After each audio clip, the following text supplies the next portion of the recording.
Halo, apa kabar Anda semua? Semoga selalu dalam keadaan sehat walafiat. Saya ini mau ngomong sedikit bersemangat, saya khawatir karena nanti takut kalau kelihatannya nggak pas dengan mood mood publik sekarang ini ya, Bung Rocky.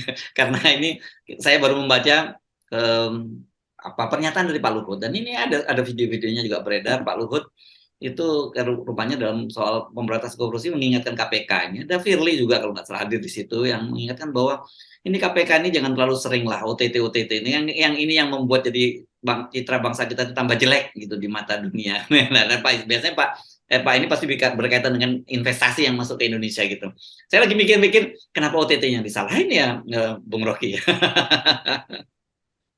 Ya, kita berupaya untuk paham. Kalau kita mulai dari hal yang mendasar, apa penyebab korupsi? Cuma dua, yaitu power yang eksesif, power yang surplus, atau moral yang defisit. Kan cuma itu soalnya. Aksiomanya begitu ya? Cuman iya itu tuh. Jadi dengan cara apapun, kalau powernya eksesif, mau pakai digital, bahkan mau pakai doa pun, kan yang paling bagus itu pakai doa itu. Ini nggak mempan itu kan. Jadi sekali lagi, ini soal excessive power. Nah, sistem digital itu memang untuk mencegah.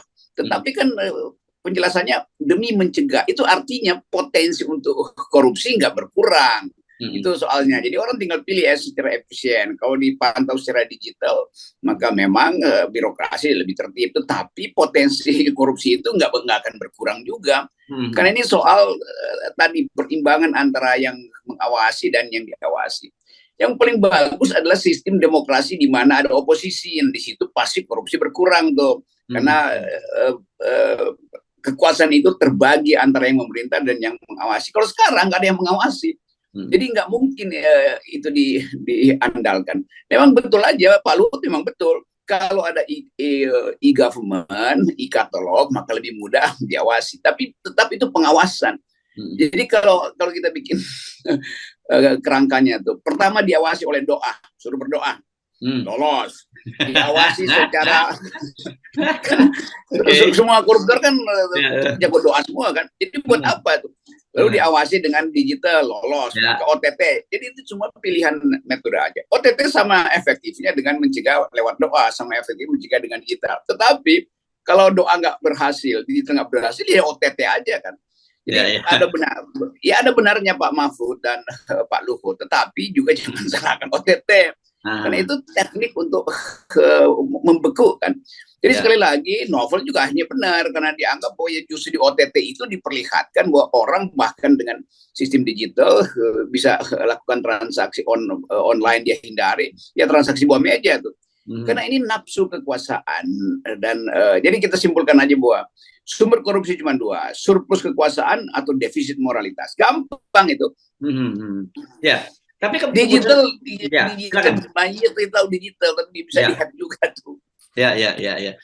Enggak, tapi pada kesimpulan tadi justru kok OTT-nya yang disalahin gitu, kok membuat kita jadi negara jelek, bukan diperbaiki orang mentalitas yang buruk tadi gitu. Saya mengerti yang dimaksud negara jelek artinya negara belum sanggup untuk memperbaiki sistem pengawasan tuh kan. Karena itu disodorkan digitalisasi. Jadi itu tetap penyelesaian. Tetapi harus dianggap bahwa memang negara kita jelek di mata internasional. Karena mau pakai sistem apapun, kalau demokrasi nggak jalan, tetap korupsi. Kan selalu ada trade-off antara korupsi dan demokrasi. Di negara otoriter, pasti nggak ada yang ngawasi, maka korupsi tinggi. Di negara demokrasi, pemerintahnya dikendalikan dengan digital, tapi juga diawasi secara oposisional. Kan itu intinya kan. Eropa tuh nggak ada hampir nol negara-negara Skandinavia korupsi, bukan karena ada sistem digital, tapi karena demokrasinya bekerja.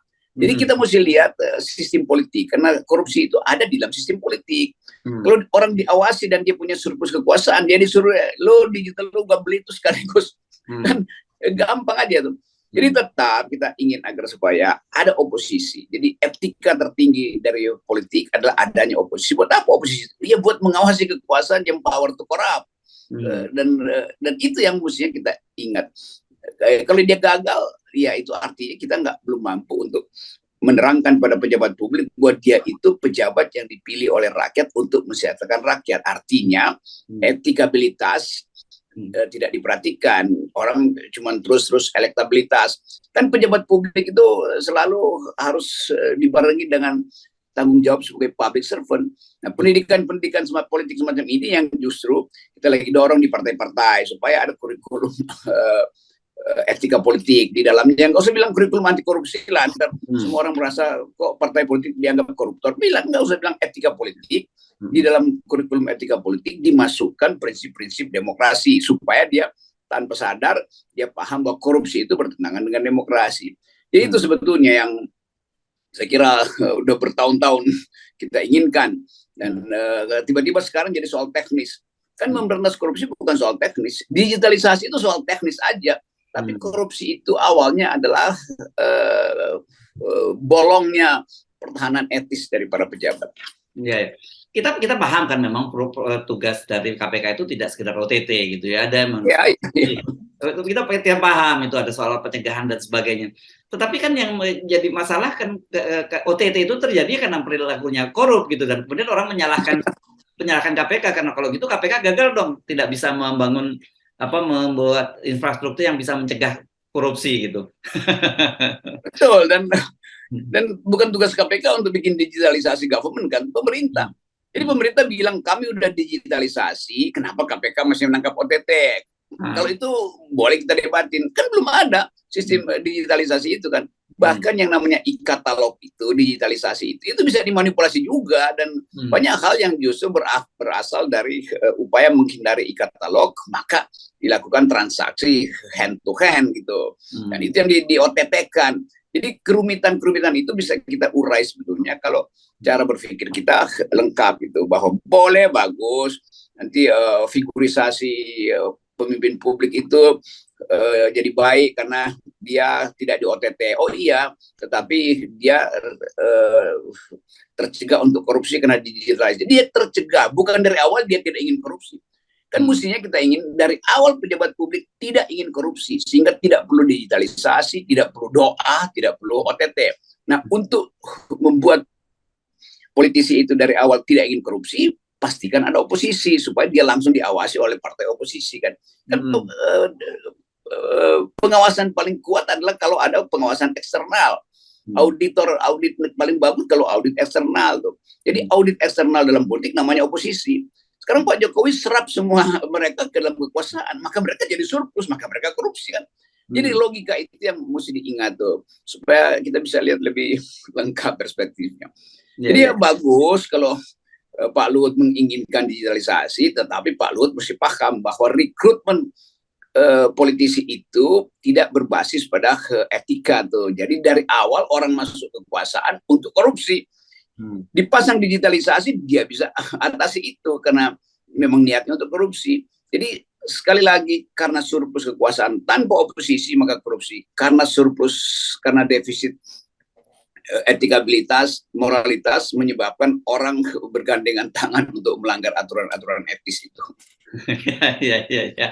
Oke. Karena sementara tadi ketika baca speechless dulu, ini apa ini, dan kemudian yang aneh kok ini Pak Mahfud MD kok juga mendukung statementnya Pak Luhut gitu, meskipun tentunya kita paham digitalisasi kita paham, tapi jangan kemudian dipertentangkan dengan OTT-nya gitu kan, apalagi kemudian OTT-nya yang membuat buruk citra negeri ini, bukan OTT-nya tapi perilaku korupnya yang membuat negara itu misalnya. Jadi seolah-olah udahlah nanti terlalu banyak pejabat ditangkap, ya itu kan sinyal palsu tuh. Pejabat yang mesti ditangkap kok gimana? Waktu dia jadi pejabat motifnya korupsi. Jadi memang OTT itu yang paling efektif lah. Jadi sekali lagi kita ingatkan pada kekuasaan, dua kawan saya itu Pak Mahfud dan Pak Luhut bicara lebih makro itu. Kita ngerti poin dia itu. Tetapi yang lebih fundamental adalah pastikan ada partai oposisi. Pastikan bahwa pusat korupsi itu adalah berlebihnya kekuasaan di partai politik. Oleh karena itu lakukan pendidikan politik yang lebih masif tuh. Itu namanya software-nya begitu, atau soft power-nya begitu. Hard power-nya ya OTT itu hard power. Digitalisasi itu hard power. Bahkan doa itu hard power doang. Jadi kalau demokrasi bagus, maka nggak ada korupsi, pasti turun. Cuman itu rumusnya tuh. Dan demokrasi bagus itu bukan tergantung sistem digitalisasi tadi, tetapi pengawasan kekuasaan. Jadi kalau balik, apa sebetulnya sumber korupsi? Ya power tends to corrupt, kan itu. Ya. Bukan OTT ya. Oh. bukan OTT. Oke, ini kan maksud saya gini, ini kan logika-logika pejabat publik kita yang sudah mulai terbalik-balik, ini kan juga juga berbahaya, Bung Rocky. Ini juga suatu indikator tersendiri yang membuat kita menunjukkan ini semakin ada pemburukan gitu. Nanti ada peraturan nanti. Oke, kalau kelihatan dalam 20 menit ke depan ada yang transaksi yang udah potensi di OTT, udah di depan mata KPK, nanti ketua KPK telepon si reserse ini. Itu tinggal 20 menit Pak Firly bilang, tunggu dulu, tanya dia dulu, dia udah lolos digitalisasi apa belum? Kan ini kan kacau. Jadi memang dimaksudkan OTT itu sebagai ya apa namanya nih, ultimum remedium kira-kira begitu buat para pelaku. Tetapi sebetulnya aku bilang remedium artinya di awal waktu dia masuk dalam sistem kekuasaan dia harus betul-betul nol keinginan untuk korupsi itu. Nah, membuat nol itu yang adalah tugas para politisi, tugas kepala negara tuh. Nah, kalau itu bolong ya udah ya dengan sendirinya mesti di OTT kan. Masa udah di depan mata kita masih bilang, oh jangan nanti negara memburuk kalau buat tangkap dia nih hari ini. Jadi semua orang nanti nunggu 20 menit sebelum ditangkap, lalu bebas semuanya tuh. Nah, sebetulnya ide pertama kita dari awal waktu kita bikin sistem anti korupsi ini, KPK dan KPU terutama di awal reformasi, yaitu membuat negeri ini tumbuh secara demokratis. Nah, kalau sekarang orang lihat demokrasi kita berapa, ya turun, drop terus, itu indeks demokrasi kita turun terus. Dan itu kalau kita sandingkan indeks korupsinya turun terus, naik juga. Jadi ada relasi kausal antara indeks demokrasi yang turun dan indeks korupsi yang naik tuh. Nggak ada relasi antara digitalisasi dengan indeks korupsi lain itu. Itu soal yang berbeda tuh. Karena penanganan digital itu dimaksudkan efisiensi birokrasi, bukan pertama-tama dimaksudkan untuk mencegah korupsi. Beda motifnya tuh. Ya. Tapi saya kira Pak Luhut dan Pak Mahfud lupa ya bahwa sebenarnya Wakil Ketua KPK sendiri sudah memberikan semacam jawaban yang harusnya Pak Luhut bisa gunakan untuk ketika ada yang tanya dari investor dari luar negeri. Itu kenapa kok ada OTT? Ya mereka yang apes saja gitu. Emang poin yang nanti publik, walaupun nanti publik salah tafsir ucapan Pak Mahfud dan Paul, bukan, publik nggak salah tafsir, publik menganggap bahwa iya ngerti maksudnya Pak Luhut, Pak Mahfud, tetapi di depan mata kita itu beredar koruptor-koruptor. Masa nunggu Indonesia digitalisasi dulu? Dan kalau begitu batalkan IKN supaya proyek digitalisasi diperluas sampai ke bahkan ke desa tuh. Karena di desa itu ratusan atau sekarang mungkin ribuan kepala desa yang menyelewengkan uang bantuan 1 miliar. Itu yang mesti dikaji. Ini kepala desa terkait dengan partai apa dan merasa bahwa oke dia akan dilindungi juga. Jadi nggak mungkin itu dimaksudkan secara efektif melalui digitalisasi, dan sistem digitalisasi sampai ke desa juga dengan mudah itu dimanipulasi itu. Jadi sekali lagi tetap intinya bagaimana mencegah korupsi, kurangi surplus power. Bagaimana cara kurangi surplus power? Pasang oposisi itu. Bagaimana meningkatkan moralitas? Ya bikin pendidikan politik, bukan dengan doa. Orang yang berdoa niatnya ya justru untuk memungkinkan hatinya lega untuk melakukan korupsi. Dia berdoa, semoga saya kuat untuk korupsi, kan begitu. dan kan itu sudah jadi dialog yang lama, jadi perbincangan yang lama di Indonesia itu ya, bahwa kesalahan personal itu tidak identik dengan kesalahan sosial. Itu yang terjadi kan pada kita, Bung Rocky. Emang. Jadi udah itu udah pasti dilanggar semua tuh. Dan itu di ujungnya ya akhirnya ya udah tangkap tangan aja, gampang aja. Jadi mending perbanyak dulu reserse untuk tangkap tangan sebelum digitalisasi itu efektif gitu. Oke, saya khawatir nanti ya, karena itu waktu acara itu juga Pak Firly juga hadir. Saya lihat di acara yang akhirnya muncul semacam instruksi dari Pak Firly dan mengacu pada pernyataan Pak Alexander Marwata tadi bahwa hanya boleh koruptor yang diboleh hanya koruptor yang apes saja gitu, yang boleh di OTT, yang tidak apes tidak boleh di OTT gitu. Di apes saja.